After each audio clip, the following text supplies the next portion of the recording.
राधा राधा स्वामी दयाल की दया, राधा स्वामी सहाय, राधा स्वामी। आप सबको पता है पहले भी कि शनिवार और इतवार के दिन सत्संग क्या होते हैं। और बात काम की जितनी भी पूछनी होती हैं या बात करनी होती है किसी भी संबंध में, कोई सलाह लेनी होती है, कोई आशीर्वाद है, उनके लिए और दिन रखे गए।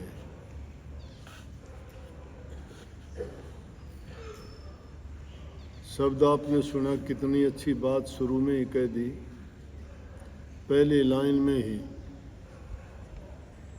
जिस तरह से किसी पूरी चीज़ को जानने के लिए थोड़ा सा उसका हिस्सा देखने से, परखने से और जांचने से ही पता लग जाता है ये चीज़ कैसी हो। जैसे अपनी माताएं या आप लोग भी कोई भी खाना बनाते हो, कोई सब्जी बनाते हो, तो उसको देखने के लिए बन के तैयार होगी कि नहीं होगी, उसमें से थोड़ा सा कोई भी चावल अगर है तो एक दो दाना निकाल के देखते हो, गल गया। सब्जी होती हो तो उसको देख लेते हो। इसी प्रकार से ये वाणी भी वैसी है जिसकी पहली लाइन में ही सब कुछ कह दिया। इसलिए मैं कहा करता हूँ कि सत्संग को करने के लिए आया करो। सत्संग देखने की चीज़ नहीं है। सुनना है तो सुन के उसको गुणना चाहिए, और उसी का नाम है सत्संग करना। सत्संग देखना सुनना नहीं, सत्संग गुणना चाहिए। सत्संग करोगे तो गुना जाएगा, लेकिन हम सत्संग करते ही नहीं हैं। उसका कारण है कि हम सत्संग की दृष्टि से अगर सत्संग में आए तो सत्संग का लाभ मिलेगा, लेकिन हमारा सत्संग में आने का विषय अपनी और ही बातों से संबंधित होता है। किसी को अपनी घरेलू परेशानी, किसी को अपने व्यवसाय से संबंधित बात, किसी को रोग बीमारी की, किसी के घरों में किसी के कोई भी सदस्य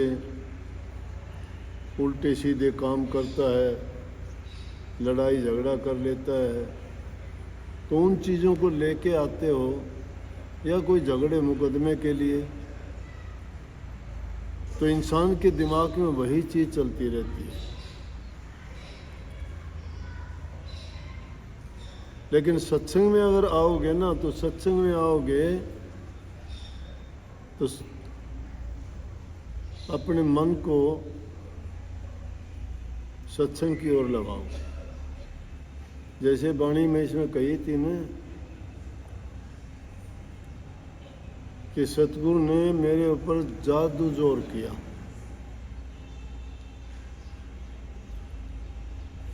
और वचन सुना के माय लोबीन दियो का मतलब मन, कि सतगुरु ने ऐसे वचन सुनाए जिससे मेरे मन को बीन दिया। बीन देने का मतलब होता है कि बात मेरे दिल में लगी, मुझे वो समझ आ गई कि सतगुरु ने वो वचन कहे कि जिससे मेरे सभी उपकार हो गए। आगे की वाणी में तो बहुत कुछ बोला है कि 5 दुश्मनों से मुझे बचा दिया। इंसान के पीछे जो 5 दुश्मन लगे हुए हैं, जिनका बड़ा ढोल पीट के जोर शोर से सभी लोग बड़ा प्रचार करते हैं कि इंसान को काम से बचना चाहिए, क्रोध से बचना चाहिए, लोभ से बचना चाहिए, मोह से बचना चाहिए, अहंकार नहीं करना चाहिए। निश्चय ये चीज़ें सारी की सारी इंसान को, जीव को भटकाने वाली है। पर उन सारी चीज़ों को सुलझाने वाला सतगुरु का नाम है।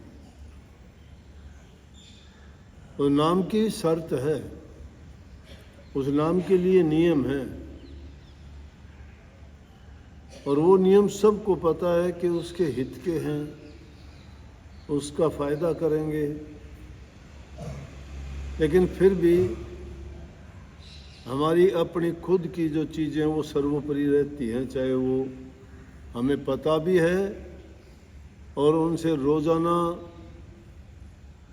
उनके जो परिणाम देखते हैं उनसे पता भी लगता है कि हमें ये नुकसान देने वाली चीज़ें क्रोध करते हो, बड़े से बड़ा गुनाह हो जाता है। झूठ बोलते हो, पता है तो झूठ बोलता है, पाप कर्म है, फिर भी करते हो। लोभ करते हो, लोभ के वशीभूत होके पता नहीं क्या क्या कर जाते हो। लेकिन सतगुरु जब आपको बताता है, उपदेश करता है, ज्ञान देता है कि भाई ये चीज़ें अगर करोगे तो हम बंधनों में बंध जाएंगे, कर्म का कर्ज बन जाएगा उससे। वो कर्ज जब हमारे सिर पर होगा तो हमें वो कर्ज चुकाने के लिए कष्ट उठाना ही पड़ेगा। सज़ा और इनाम आदमी को कर्म से मिलते हैं। जो नेक कर्म करता है उसको सुख, शांति, संतोष उसके दिल में रहता है। जो पाप कर्म करता है उसको दुख उठाने पड़ते हैं, तकलीफ उठानी पड़ती है। और जब दुख तकलीफ आते हैं तब फिर या तो अपने इष्ट की तरफ, गुरु की तरफ, देवता की तरफ भागते हैं कि अब मुसीबत से वो बचाए। जब सारा काम कोई ख़राब कर लेता है फिर उसके पास जाते हो, क्या उसका कोई इलाज थोड़ा होता है। इलाज दुख आने से पहले ही वो ऐसा काम ना करे कि जिसके कारण बुरा परिणाम बने। नाम में ये शक्ति और ये ताकत है। नाम क्या है? नाम इंसान को बुराइयों से हटा के, जिसको गुरु मंत्र कहते हो, बुराइयों से हटाता है। बड़ी बड़ी कथाएं होती हैं, बहुत बड़ी बड़ी सभाएं होती हैं, बड़े उनमें लेक्चरबाजी दिए जाते हैं, बड़े लोगों को लाया जाता है, 2-2, 3-3 घंटे टाइम लगाते हैं उसमें। कोई उनमें किसी की पाबंदी नहीं, बाहर जाते ही वही काम फिर शुरू करते हैं।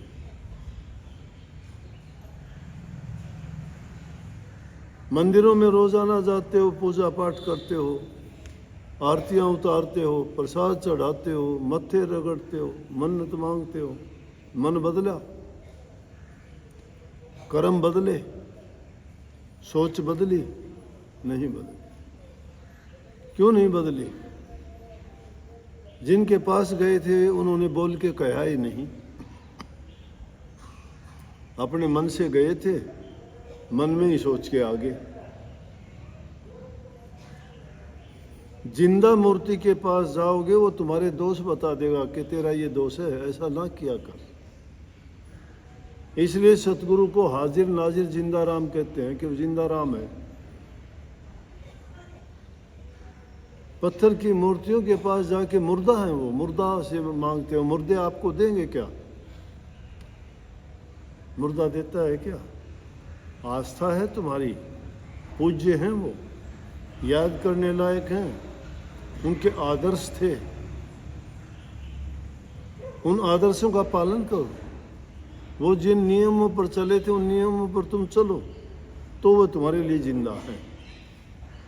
आज जिनको याद करते हैं, दादू, पलटू, कबीर, नानक, अपने समय में उनने जो किया, मानव हित के, मानव कल्याण के, सच्चाई का रास्ता जो उन्होंने दिखाया, उस टाइम के लोगों ने लाभ उठाया। लेकिन आज उनकी छाप लगा के अगर हम गलत काम करते हैं तो हमें कौन रोकेगा? ये हमारी सोच में होनी चाहिए। बस जो सत्संग में वचन सुनाए जाते हैं ना, आजमा के देखा करो उनको, वो कभी असत्य नहीं होंगे, उसका लाभ मिलेगा। शुक्र है आज दोनों माँ बेटी आई हुई ये हैं। वो आके कहने लगी एक दिन, बोले जी लड़की झगड़ा कर लेती है। वहाँ क्यों? मैं बोला भाई सत्संग में यूं ही बात चली थी, वहाँ बेकार की बात के लिए तुम क्रोध कर लेते हो। कोई किसी को कह दे कि तू कुत्ता है, अब उसको कुत्ता कह दे, बुरा लगेगा, वो झगड़ा होगा कि नहीं होगा? गाली है कुत्ता कहना। लेकिन वहाँ उससे भी बचा जा सकता है। मैं अगला कोई तुम्हें कुत्ता कहता है तो उसको कह दे भाई पूछ तो नहीं है मेरी, कुत्ता कैसे हो गया? वो लड़की ने अपनी माँ से वही कह दिया, उसकी माँ ने उसको कुत्ती कहा होगा। बोली मेरा पूछ तो नहीं है, मुझे क्यों कहती है? मतलब जो उसने बात याद रखी, उसी बात को हवा में उड़ा दोगे, खत्म है। अगर उसी बात को दिल से लगा लोगे तो खटकती रहेगी बात।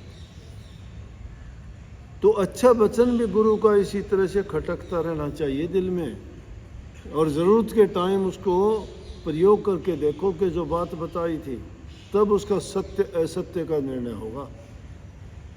छोटी छोटी बात के लिए हम बड़ी बात बना लेते हैं, मन की शांति चली जाती है। घरों में देखोगे 4 आदमी हैं, चारों के आपस में नहीं बातें नहीं होती, प्यार नहीं है। जिस घर में प्यार नहीं है नरक के समान घर हो जाएगा। जिस घर में प्यार प्रेम है, शांति से बैठेंगे, वही स्वर्ग के समान हो जाएगा। इंसान बुद्धिवान है, ज्ञान है, इसमें विवेक है, समझ है, लेकिन उस समझ से काम क्या लिया?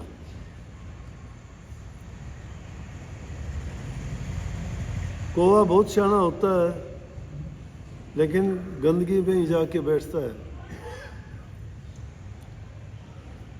सतगुरु के पास जो जीव जाता है, उसकी बुरी आदतें छुटवा के, जिस प्रकार से काग बुरे कर्म करता है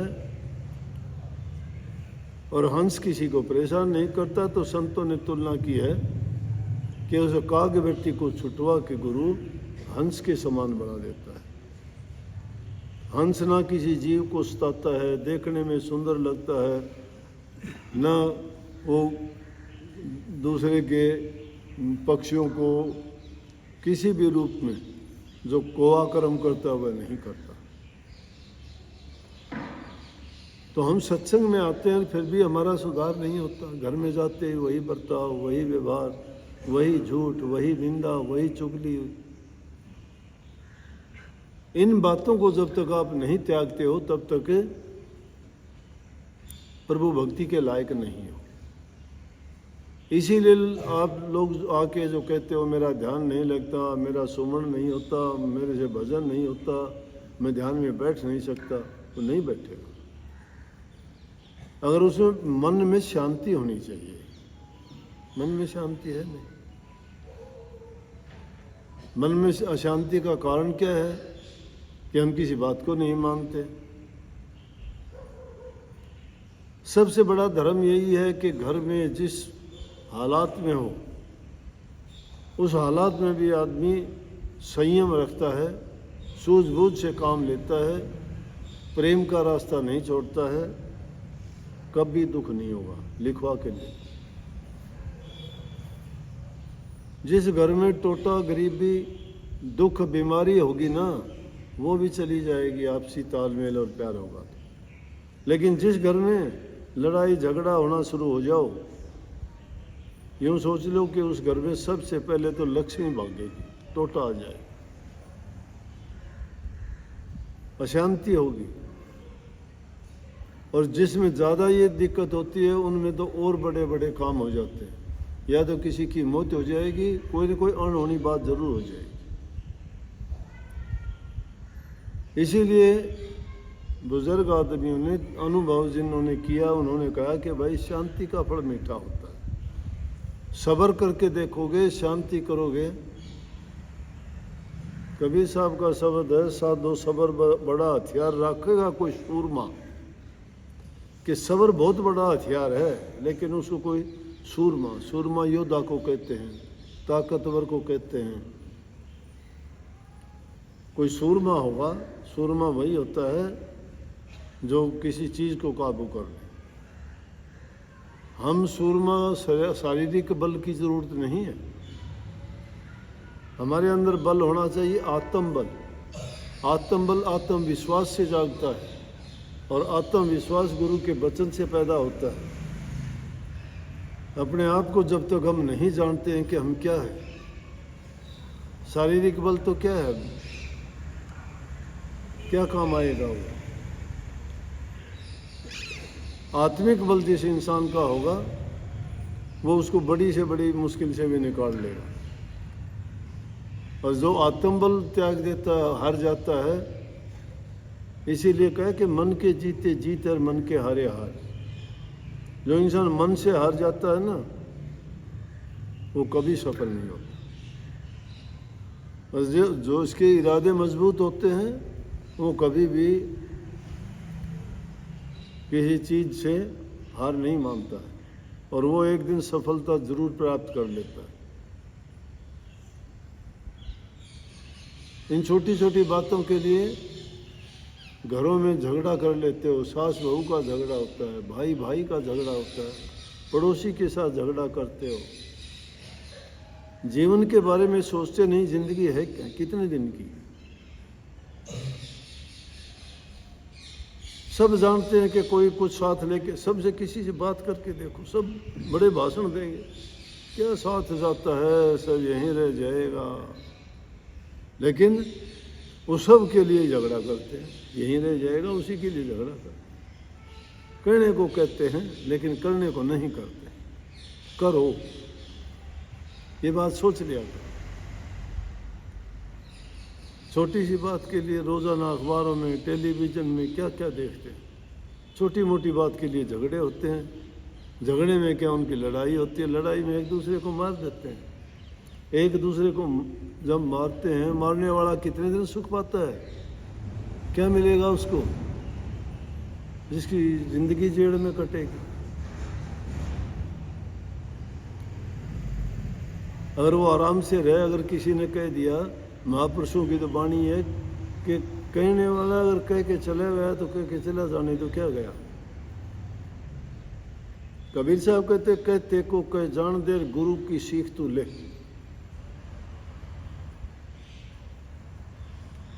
गुरु की सीख ले, गुरु की ये शिक्षा है, कहता है तो कह जाने दे। साकेत जन और कुकरा और इनको मुड़ जवाब ना दे। नीच आदमी को और कुत्ते को बाउट के जवाब ना दे। कुत्ता अगर भौंकता है ना, तुम उसकी तरफ अगर डंडी या लाठी करो और ज्यादा भौंकेगा। और दुष्ट आदमी भी यही करेगा, तो उनको जवाब ही ना दो, खत्म हो जाएगा। और गाली कोई किसी को देता है ना, कबीर साहब कहते हैं, आवत गाली एक है, उल्टत होए अनेक, कह कबीर ना उल्टिए वह एक ही एक। कि कोई गाली देता है, तुम उसको गाली उल्टी दोगे, वो दो देगा, तुम्हें गुस्सा आएगा, उसको मार दोगे, थप्पड़ मुक्का मारोगे, वो लठ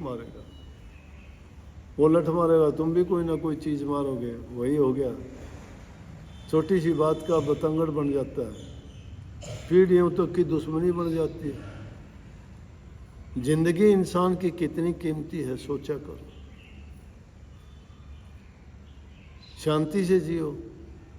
मरना तो एक दिन है, जरूर मरोगे, मर जाओगे, लेकिन ये मरने का तो वो तो लिख रखा है, पक्का है, लेकिन जीने के लिए जो टाइम दिया है उसका फैसला आप करो कि आपको किस ढंग से जीना है।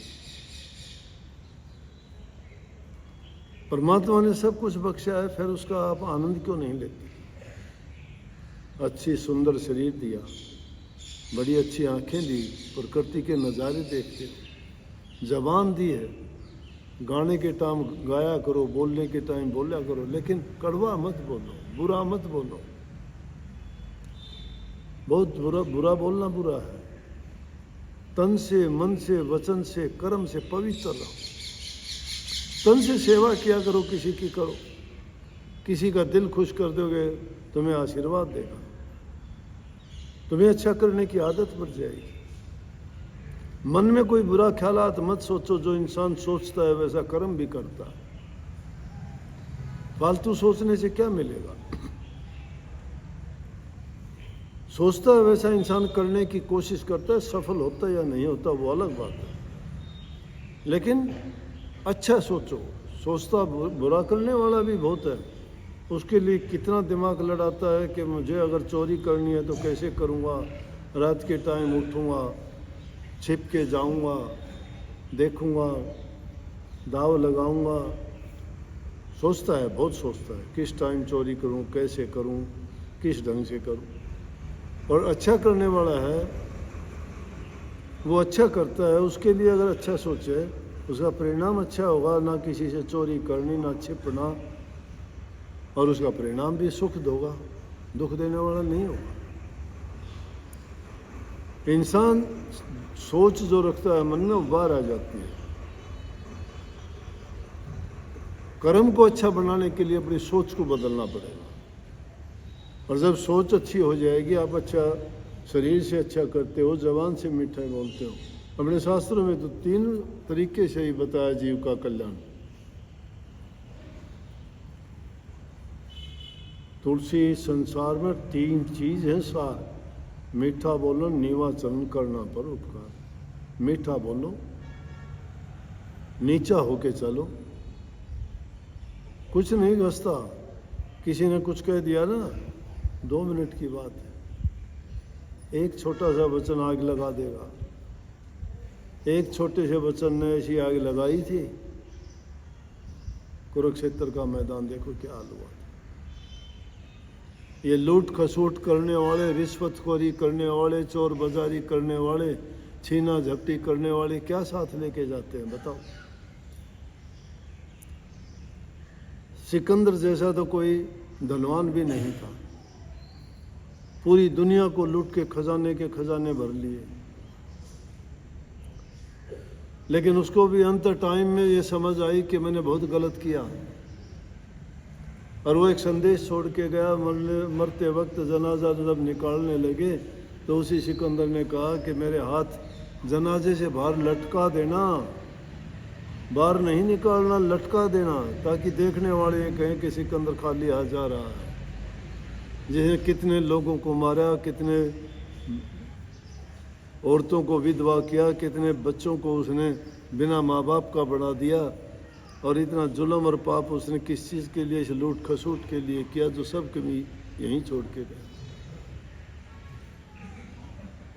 पूरी जिंदगी का अनुभव वो इस अपने 2 हाथ से देना चाहता था कि देखने वाले मेरे जनाजे को देख के ये सोच लें, लेकिन क्या किसी इंसान की बुद्धि बदली उस बात को देख के? वो लेख किताबों में एक बस लिखा लिखा रह गया, चंद लोगों ने पढ़ा, उन्होंने भी नहीं माना उसको। इसीलिए संत सतगुरु एक ही समय में कितने लोगों को बताता है। उसमें से एक क्लास में पढ़ने वाले बच्चे कितने होते हैं? कोई डॉक्टर बनता है, कोई इंजीनियर बनता है, और कोई जो है वही अपनी ठेली लगानी, रेडी लगानी पड़ती है उसको। वो नहीं करते कर्म, वो नहीं सोचते ऐसा। इंसान जब मेहनत करता है तो जरूर उसका परिणाम उसको अच्छा मिलता है। कोरी भक्ति की बात करने से भक्ति नहीं हो जाती। मैं ऐसी बातें आपको नहीं बताता कि लोग कहते हैं ध्यान करो, इतनी देर बैठो। इतनी देर बैठ के क्या करोगे जब तुम्हारा मन टिका नहीं, कर्म तुम्हारा अच्छा नहीं, विचार तुम्हारे बदले नहीं। नित्य प्रति के करते तो खोटे मंदे कर्म हो, और फिर बैठ के 2 घंटे क्या करोगे? सारी रात सोते ही ना हो, क्या करते हो उस टाइम में? सोते रहा करो, उससे तो सोना भी अच्छा है। अगर एकांत में बैठ के भी तुम बुरे विचार, बुरे ख्यालात मन में लाओगे तो क्या है? सुमरण किस चीज़ का किया? उन विचारों का किया। अपने विचार बदलो, अपने कर्म को अच्छा बनाओ, पर भक्ति तुम्हारी अपने आप होगी। माँ बाप के वचन की पालना करते हो ना, वो तुम्हारी भक्ति है। माँ बाप बच्चों का लालन पालन करता है, वो उनकी भक्ति है, सेवा है वो। मैं अलग अलग तरीके से बताता हूँ। एक सेवा भक्ति होती है, एक प्रेम भक्ति होती है, और एक नाम भक्ति होती है, और एक गुरु भक्ति होती है। सेवा जो करता है वो प्रेम भी करेगा, प्रेम जो करता है वो नाम भक्ति भी करेगा, नाम भक्ति वही करेगा जो गुरु भक्ति करता है। जो गुरु भक्ति जो नहीं करता ना, जिसका गुरु के प्रति भाव नहीं है, प्रेम नहीं है, ये विश्वास नहीं है, वो लाख कोशिश कर लो, आज तक मैंने किसी को भक्ति करते नहीं देखा।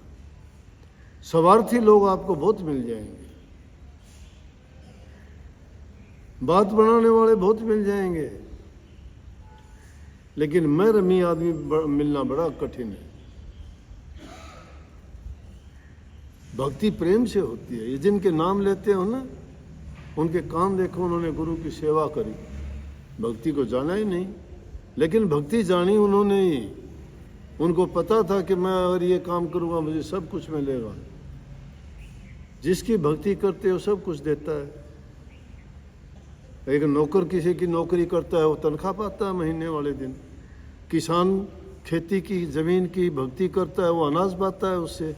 विद्यार्थी किताबों की भक्ति करता है और डिग्रियां में लेता है उससे अच्छी अच्छी। नहीं लेते क्या? जो जिसकी भक्ति करता है। कोई किसी का भगत है, कोई किसी का भगत है। कबीर साहब का शब्द है कि जग में मानस कोई न देखा, जो देखा सो बैल बना है, बैल पशु के रूपा। बैल बने फिरते, हम तो बोझा ढोते हैं दूसरों का। नर पशु, गुरु पशु, तिरिया पशु, वेद पशु संसारा। मानसता को जानिए, जा को विवेक विचारा। जिस इंसान को विवेक विचार नहीं है वो पशु के तुल्य है। कोई नर पशु, कोई तो किसी का आदमी का पशु बना फिरता है, उसी की हाँ में हाँ मिलाता है, गलत कहो सही कहो, क्यों उससे कुछ पाता है? वो नर पशु है। कोई गुरु पशु है, गुरु चाहे गूंगा बावड़ा कैसा भी है, पता ही नहीं, उसने वो गुरु बन गया, उसे कोई ज्ञान नहीं, समझ नहीं, शिष्य के जीवन में कोई उसके पास ना शिक्षा है, ना उपदेश है, ना कुछ कहना सुनना है, तो उस गुरु से क्या लेगा? वो तो ऐसा है जैसे सूखे कुएं के पास जाके तुम प्यास बुझाने का प्रयास करते हो। तो गुरु के हैं ऐसे ऐसे बंद के कहते ना ना मेरा गुरु है।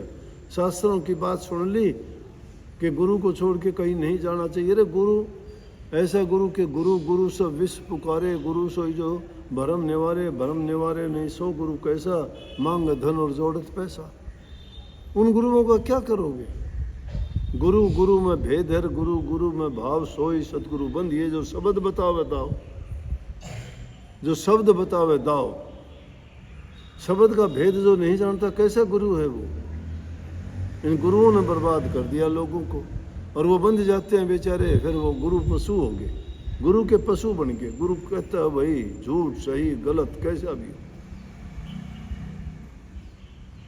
गुरु जेड़ों में बैठे हैं, चले मत्था टेकने जाते हैं। ये है गुरु पशु। तिरिया पशु, औरत के पशु बन गए, जो वो कहती है वही मानता है। नकेल डाल दी, जहां खींचे ले जाते हैं वहीं ले जाते हैं। और वेद पशु संसारा, कुछ कहते हैं हम तो वेद पाठी हैं, वेद में ये ऐसा नहीं लिखा, ऐसा हम नहीं करते। ठीक है, वेद ज्ञान के अथाह भंडार हैं, लेकिन जड़ हैं वो जड़ हैं। वो पढ़ने वाला तो पढ़ लेगा, ये अनपढ़ कैसे पढ़ लेंगे वेद की भाषा को? पढ़ भी लेंगे तो समझ कैसे लेंगे? वो समझ में नहीं आता। तो इसलिए सूक्ष्म वेद पढ़ो। वो वेद कौन सा है? मन में है, तुम्हारे विचार में। कहते हैं मानसता है, उसको जानो जिसको विवेक विचार है। विद्वान बनने की जरूरत नहीं है, शास्त्रों को जानने की जरूरत नहीं, अपने आप को जान लो। A man can do what a man has done. इंसान ने वो करके दिखा दिया जो किसी और इंसान ने किया था। वेद भी किसी ने लिखे थे, वो ज्ञान आपके पास भी है। एक बच्चा पैदा करके अकेला छोड़ दो, उससे ना बात करो ना बोलो, ना पत्थर हो जाएगा, वो बोल नहीं पाएगा, समझ नहीं आएगी उसको। है उसके पास सारी चीज़ें हैं, तुम उसको कुछ नहीं देते हो। उसके अंदर की चीज़ की वो उकेरते हो, सिर्फ उसको याद दिलाते हो। वो सारी प्रकृति ने उसको चीजें दी हुई हैं। जो भाषा सिखाओगे वही सीख जाएगा। जन्म से जो भाषा सिखाओगे वही सीखेगा। जैसा काम सिखाओगे वो काम सीख जाएगा। जन्म से कोई मोची बन के आया क्या, कोई जुलाहा बन के आया क्या, कोई दर्जी बन के आया क्या, कोई छिपी बन के आया क्या, कोई जाट जमींदार बन के आया, कोई व्यवसायी बढ़िया बन के आया, कोई ब्राह्मण बन के आया? नहीं। जो पुराने जमाने में ब्राह्मण काम करते थे, पढ़े लिखे, आज वही काम कोई भी कर ले।